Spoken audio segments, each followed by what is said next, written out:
Bonjour à tous et bienvenue sur boursicoté.com pour cette nouvelle analyse technique Forex, matières premières et crypto-monnaies avec une paire de devises euro-dollar qui est venue donc marquer un deuxième test sur la zone des 1.0925. On est venu consolider mais sans dépasser ici la moyenne mobile 20 exponentielle, donc on est toujours ici d'un point de vue court terme sur une dynamique haussière. C'est le dernier obstacle avant ici de rallier le point haut significatif que nous avions connu ici au début du mois de février sur cette zone des 1.1020. Ce niveau était lui-même un niveau significatif puisque c'est le point haut ici de la première dynamique haussière, donc suite au retour de la paire de devises euro-dollar au-dessus de la parité. Au-dessus de ce niveau, nous avons d'autres résistances, mais qui correspondent à des niveaux de cotation bien inférieurs. Donc clairement, la cassure de cette zone ici, 1.0925, 1.1020, serait un signal technique important qui irait dans la continuité ici du mouvement haussier que l'on constate sur la paire de devises euro-dollar depuis quelques semaines. Le niveau d'invalidation de cette configuration se ferait sur le point bas significatif que nous avons ici, qui est proche de la zone des 1.0720. Sur la paire de devises livre sterling contre dollar américain, nous sommes ici sur une phase de temporisation au sein d'une dynamique qui reste haussière, et ce depuis ce point bas ici que nous avions connu sur la paire de devises livre sterling contre dollar américain. On est toujours ici dans un schéma de retournement moyen terme. Suite à cette impulsion ici et cette phase de neutralisation, la zone des 1.1850 a tenu et on est en train ici de commencer à venir tester la zone de résistance proche des 1.2440.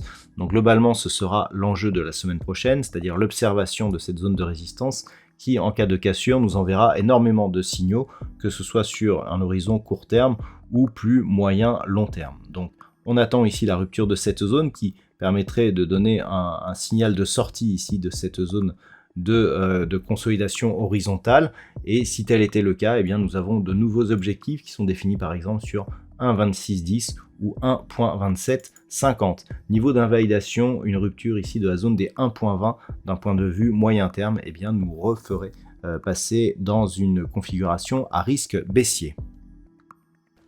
Sur l'or, nous sommes là aussi dans une configuration court terme qui se neutralise, mais au sein d'une tendance de fond qui reste haussière. On peut voir ici la dynamique qui avait porté les cours de l'or au-delà de cette zone des 1960 $ l'once, qui était une zone significative. Depuis ici, on temporise dans une configuration, c'est entre le fanion et le triangle symétrique, mais cette figure, quelle qu'elle soit, est une figure de continuité.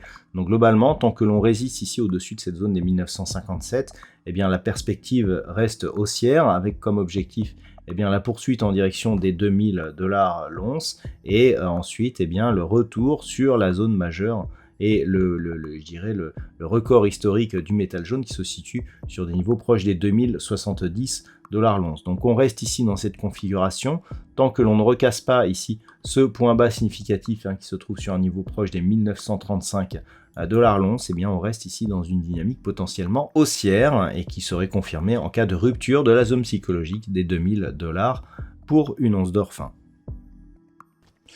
Concernant le WTI, on attendait un retour sur la zone des 75 $ le baril, ce qui va dans le sens d'une confirmation, je dirais, de l'apaisement que l'on perçoit sur les marchés. On était descendu assez fortement ici sur des suspicions de baisse forte de la production mondiale et de la consommation mondiale. Donc là, ces cours remontent. On repasse au-dessus des 75, on réintègre ici l'ancien range d'évolution qui était considéré ici comme un niveau d'équilibre. Par rapport à cela, le fait que l'on soit de retour ici n'est pas forcément lié à un mouvement technique, on est plus ici sur un mouvement de retour.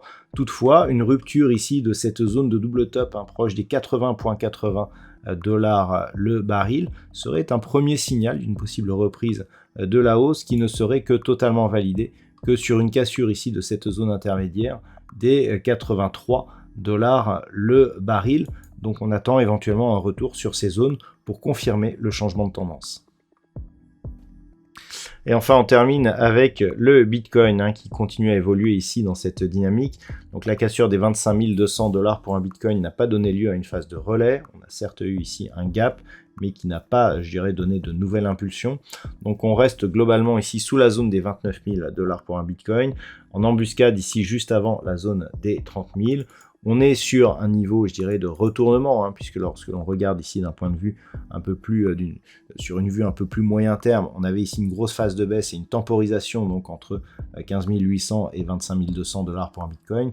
Le fait que l'on ait cassé ici cette zone nous donne une configuration de retournement. Encore faudrait-il confirmer ici avec donc une rupture de cette zone des 30 000, voire ce plus haut significatif ici, proche des 32 200 $ pour un Bitcoin.